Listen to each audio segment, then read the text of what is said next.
no show do Heleno Rotai. Rádio Serviço. Já está aqui o grande médico endocrinologista, chefe do Serviço de Clínica Médica do Hospital Federal dos Servidores do Estado, meu amigo e grande tricolor, Dr. Silvio Provenzano, que vai atender o pedido da nossa ouvinte Sueli Munhoz, que mora em Botafogo. Ela nos contou que recentemente foi diagnosticada com fibromialgia e pediu informações sobre este assunto. Bom dia, bom domingo, Dr. Silvio. Bom domingo, Helena. Aquele beijo para a família Tupi, se você me permite. Não posso deixar de dar um beijo na minha irmãzinha. Eu tenho só uma irmã. Um casal de irmãos, né? Eu e a Virgínia. Parabéns, minha irmã. Que Deus te dê muita saúde, muitas felicidades. Beijão, tudo de bom. E falar de um assunto que deve ter preocupado a Sueli, porque muito se fala a respeito de uma doença que até não muito tempo pouco se conhecia. E que tem como característica principal, Helena e família Tupi, dor. Aí vem a pergunta, o que é dor? Dói. Mas o que é a dor? Como é que você interpreta a dor? De acordo com definição da própria Organização Mundial de Saúde, é uma sensação desagradável, desconfortável, donde se conclui que sentindo dor, ninguém é feliz. Sem dúvida nenhuma. E aí, veja bem, é uma dor crônica, que o paciente refere muitas vezes numa determinada parte do corpo, mas costuma ser generalizada. O paciente diz, dói as carnes, a dor muscular, mas às vezes ele refere como se fosse nas articulações, nas juntas e até nos próprios ossos. É difícil definir para o próprio paciente. Esse é um sintoma importante que normalmente, Helena, vem acompanhado de outros: cansaço, dificuldade de concentração, alteração da memória, alterações urinárias, alteração do tubo digestivo, dor abdominal, dor de cabeça. Então, todo esse quadro faz parte da sintomatologia clássica da fibromialgia. Isso, há não muito tempo, na própria reumatologia, chamavam os pacientes com fibromialgia, sabe de quê, Helena? De reumatismo psiquiátrico. Mas por que, Silvio, psiquiátrico? Porque a pessoa chegava na frente do médico, fosse o clínico geral, fosse o reumatologista, e diante de um paciente que chegava para você dizendo que até encostar nele doía, que causa uma série de problemas. Imagina, você chega em casa, abraça a tua esposa e ela te repele porque ela sente dor no abraço. Entendi. É uma coisa complicada. E fazíamos todos os exames necessários para tentar identificar que tipo de reumatismo era aquele, todos normais. Meu Deus, se eu peço todos os exames, artrite reumatoide, lúpus, esclerodermia, dermatomiosite, tudo negativo, exames normais, mas o paciente diz que está com dor, essa dor é imaginária. Daí o termo reumatismo psiquiátrico. Mas, Sueli, hoje em dia se sabe que os médicos estavam errados. Estudos mostraram que existe no paciente com fibromialgia uma sensibilidade exagerada à dor. O cérebro da pessoa interpreta os estímulos dolorosos de uma maneira aumentada, o que se deve a alterações em alguns neurotransmissores, serotonina e noradrenalina.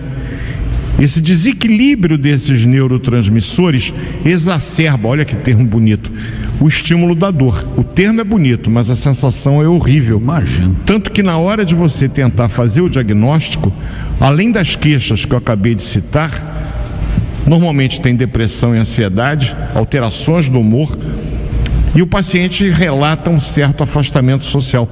Você imagina qual é a condição que um paciente com fibromialgia sem acompanhamento adequado tem para muitas vezes trabalhar. Imagina. É dor o tempo todo, não é aquela dor da artrose que é no início do movimento e depois passa. Entendi. É permanente a dor.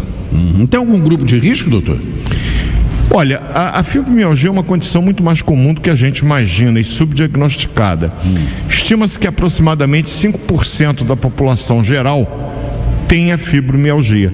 E ela comete 7 a 8 vezes mais as mulheres do que os homens. Eu ia perguntar isso, é verdade? É verdade. É mais comum no sexo feminino, mas homens podem ter fibromialgia. Eu tenho alguns pacientes com esse problema. Normalmente se manifesta entre os 30 e 50 anos. Mas eu já vi casos em crianças e já vi começar também depois dos 60. Então, apesar de que pode acometer ambos os sexos, mas com predomínio no sexo feminino, acomete principalmente na meia-idade, dos 30 aos 50 anos, na idade adulta, mas pode acometer jovens e adolescentes e pode acometer idosos. Fator genético? Tem. Existem hoje estudos que mostram que alguns genes estão relacionados a um risco maior do desenvolvimento da fibromialgia, cuja causa você vai querer saber. Sim, sem dúvida. E eu também. Não se sabe. Não tem uma causa definida ainda. A gente sabe que alguns genes estão associados ao risco da fibromialgia, mas um gene específico que causa fibromialgia até hoje não foi identificado. A gente sabe que às vezes ela surge como primeiro episódio depois de um estresse, uma infecção grave, mas não tem ainda nenhum fator que diga assim, olha, por exemplo, a obesidade, ela está diretamente associada à hipertensão, diabetes, várias vezes falei isso aqui. E na fibromialgia, olha, pessoas acima do peso e abaixo do peso, pessoas afrodescendentes e caucasianos, amarelos, pode ter em qualquer raça, então não tem um fator definitivo. E o pior é que a fibromialgia afeta demais a qualidade de vida dos pacientes. Você imagina você querer um carinho e não poder ter. Pois é. O simples abraço pode provocar não uma sensação de prazer, mas de desconforto. Sim. E isso acaba criando problemas até de relacionamento entre os casais. Então é importante, se você é cônjuge de alguém que sofre de mialgia, tenha a compreensão de que esse problema não é imaginário, é real. E saiba, existem maneiras desse problema ser aliviado. Eu tenho certeza que muita gente vai até procurar um psicólogo para isso, né, doutor? Eu vou te citar o exemplo do Geraldo Castelar, que já nos brindou com a presença aqui, é o professor titular de reumatologia da UERJ. Ele falou, Silvio, eu não trato fibromialgia na UERJ. Eu falei, mas por quê? Não se trata sem um psicólogo. É necessário que haja um psicólogo, e isso o próprio Mauro Goldfarb, que foi chefe da reumatologia dos servidores, falou, nós não tratamos fibromialgia aqui, porque não dá para tratar sem o suporte psicoterápico. Por quê? Porque imagine você viver sentindo dor o tempo todo. Eu brincava com os meus alunos, eu fui professor de semiologia, que é o professor que explica aos alunos como examinar e como interpretar os sintomas. E eu diria o seguinte, você tem alguma coisa que te arranca de casa e te leva numa emergência, é dor. E eu brincava, olha, até chifre, se a gente não tiver conhecimento, a gente tolera, mas dor a gente não tolera. Dor, qualquer dor que seja, a pessoa corre na emergência, é dor no dedão, é dor de cabeça. E o paciente com fibromialgia, ele vive com dor. E quando chega na frente do médico, está relativamente tranquilo. Aí o médico fala, como é que essa pessoa está com dor? Porque o paciente com dor, ele fica suando frio, fica meio pálido, irritado, com tremor. É uma dor aguda, mas a dor da fibromialgia, ela não é aguda, ela é crônica, é o tempo todo dor. E isso faz com que a pessoa fique deprimida, fique cansada, tenha distúrbio do sono.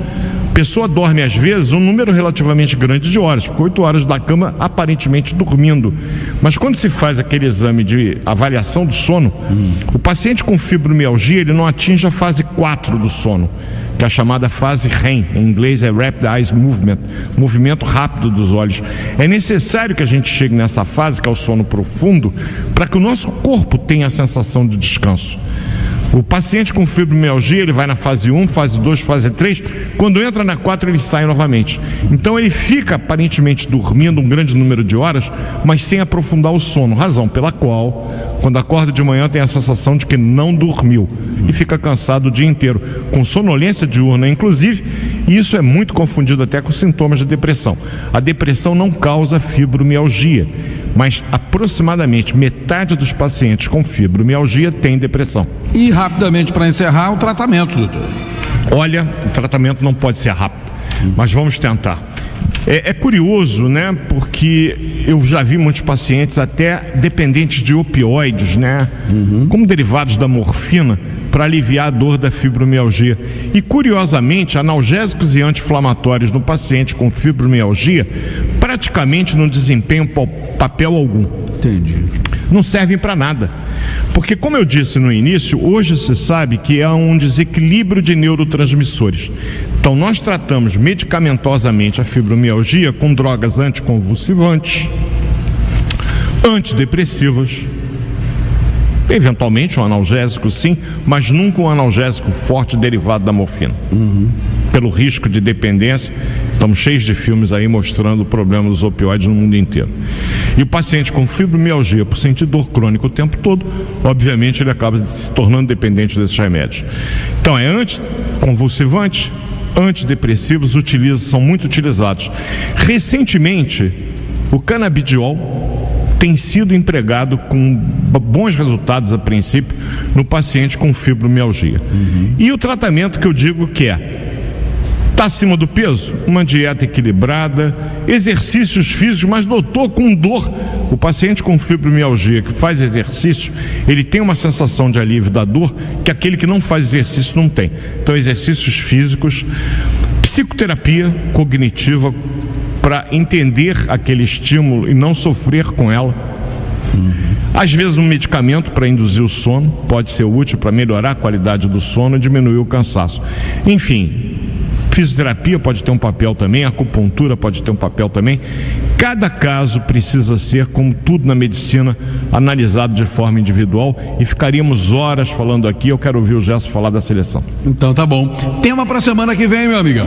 Olha, tá tendo aí um surto de coqueluche que nessa época do ano, nossa primavera, é relativamente comum. E eu pensei em falar com a família Tupi sobre algumas viroses da infância. Além da coqueluche, falar do sarampo, falar da rubéola, catapora, a gente falou de herpes zoster recentemente. A gente faz um painel rapidinho, 2 minutos para cada uma. E enfatizar algo que é muito importante: vacinem seus filhos. Isso aí. Doutor Silvio Provenzano, um bom domingo, boa semana, fique com Deus e até semana que vem, querido. Até semana que vem, fiquem com Deus. Beijo, Dona Isaura. 11h44.